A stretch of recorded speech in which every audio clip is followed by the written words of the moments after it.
Di saat yang bersamaan, gue dan teman-teman gue kebetulan waktu itu bikin party, namanya Pleasure. Dan ini for fun.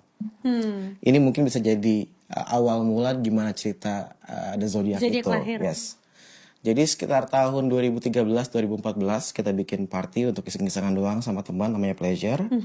Dan tempat-tempatnya selalu ganti di Jakarta. Karena waktu itu di zaman Jakarta, waktu tahun-tahun segituan yang namanya kita ke klub itu harus namanya clubbing. Iya, benar. Benar gak ya kan? Benar. Image-nya tuh ya udah kalau yang namanya party, kalau sekarang kan orang kayak udah lagi ada acara sebutannya gitu ya. Acara di sini, acara di sana.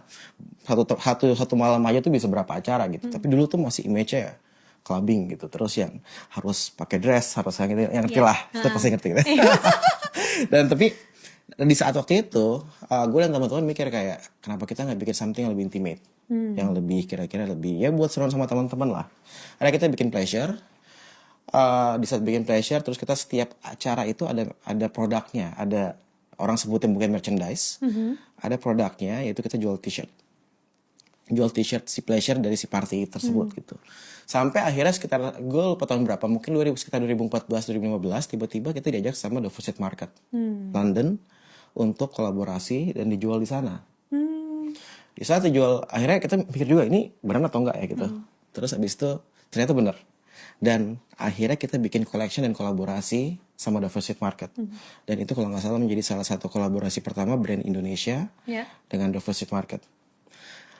Dan itu justru jadi juga kayak titik di mana akhirnya kita merubah perspektif akan oke, ini Pleasure yang tadinya buat seru-seruan aja, akhirnya ini jadi serius nih.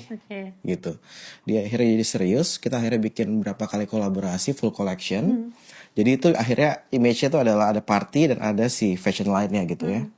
Dan kita seriusin banget sampai akhirnya kita kolaborasi sama beberapa brand global kayak Union Los Angeles, terus habis itu beberapa brand lainnya lagi, dan sampai akhirnya kita buka showroom di Paris Fashion Week.